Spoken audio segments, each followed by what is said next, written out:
What's We up, went into the principal's guys? office. In Long story the short, little sea. every adult Super in the building spicy, was so a spicy. fire-breathing dragon. Miss T and This game Faulkner so were in the spicy to office, me. and they That's were perfect. furious. Talbert had clearly been crying. Faulkner looked like somebody had punched him.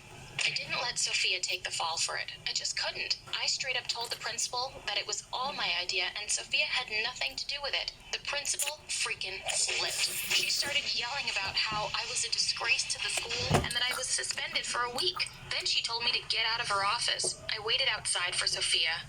Through the door, I heard the principal tell her that she needed to find a better friend. Hanging out with a rotten apple like me would hurt her chances of going to an Ivy League college. What came next really hurt. I could hear Sophia say, "Yeah, she's really spoiled. I shouldn't be friends with someone like her. It's already started to affect my grades." I heard the principal say there would be a disciplinary meeting for the two teachers as well. Faulkner stormed out of the office, followed by Miss T. Our eyes met. If looks could kill, there would be a dead Amy in the corridor. She said in a low, scary voice, "I'll make you pay for this, Amy." Before I could explain anything, she was gone. Then Sophia came out, and I could swear I saw a grin on her face. Maybe I'd imagined it because the next second, she looked pretty sad again.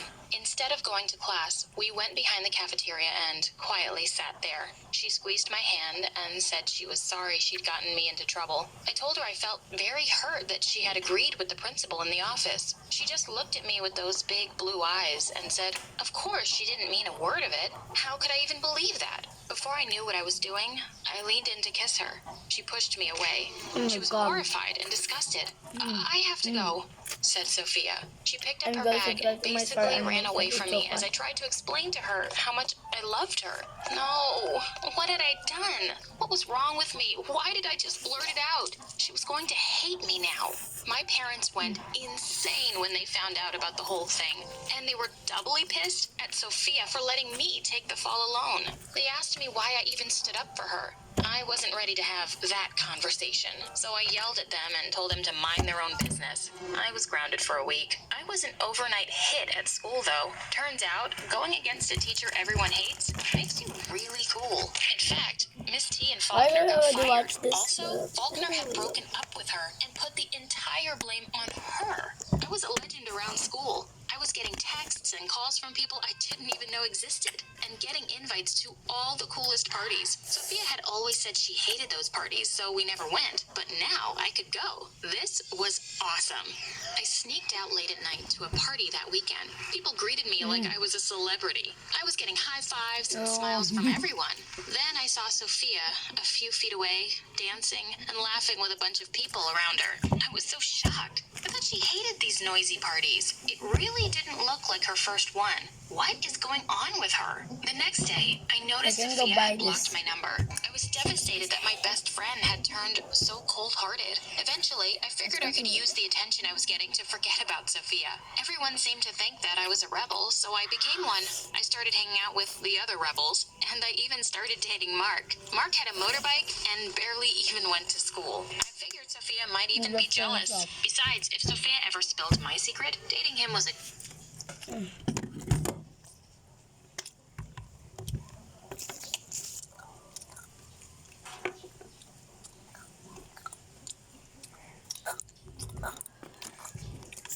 Wait, guys.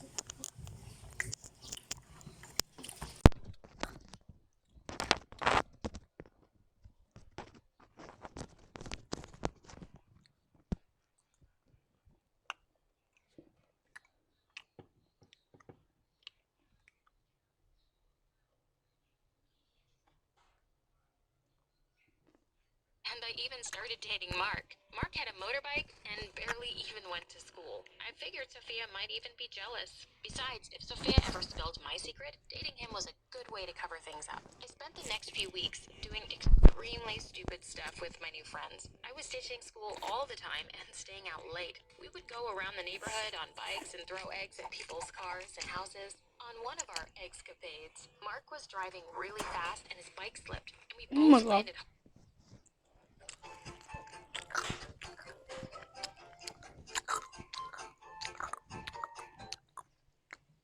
hard on the street. I had scrapes all over my arms and knees. After that, my parents pulled me aside and asked me what was going on with me. They told me that they'd barely So good. recognized me with my crazy new hair, and it wasn't like me to behave this way. People had been telling them so many bad things about me. You have no idea what I'm going through, I yelled. Just leave me alone.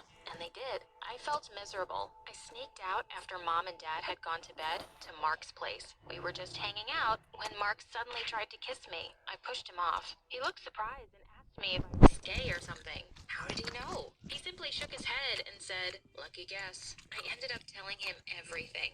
I said that I was sorry I'd been pretending to be into him, but I made him swear he wouldn't tell anyone. He was actually pretty sweet about it. He said it was okay and my secret was safe with him.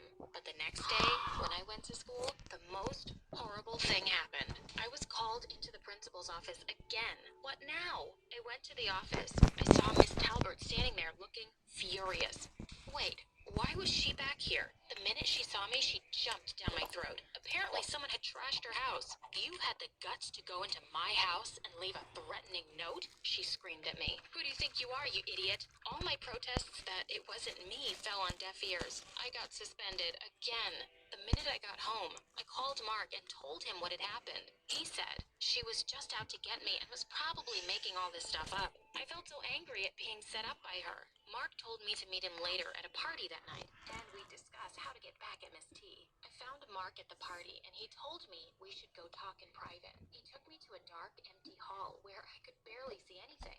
Then, to my surprise, he took my hand and said, "I'm so confused about my feelings for you, Ames." Suddenly, he pulled me towards him and leaned in for a kiss. I nearly fainted. I pushed him off and jumped to my feet. "You know I love Sophia," I yelled at him angrily. "I will never love anyone else." I heard people laughing and the lights came on. I almost died of shock. Everyone I knew from school was there, even Sophia. I couldn't understand what was happening. Mark said, "You shouldn't have wasted my time all these weeks if you're into girls." Then he said he was really mad at me because I'd just pretended to like him. And it was him who trashed Talbert's house. Everyone was looking at me and whispering stuff. She told Sophia she loved her. And Sophia stopped talking to her because she's totally weirded out. That's why they don't hang out anymore. I ran out of there with tears in my eyes. I couldn't. Things got even worse. Someone had made a video of what happened last night and had uploaded it to TikTok. I was ruined. There was no way I could show my face at school.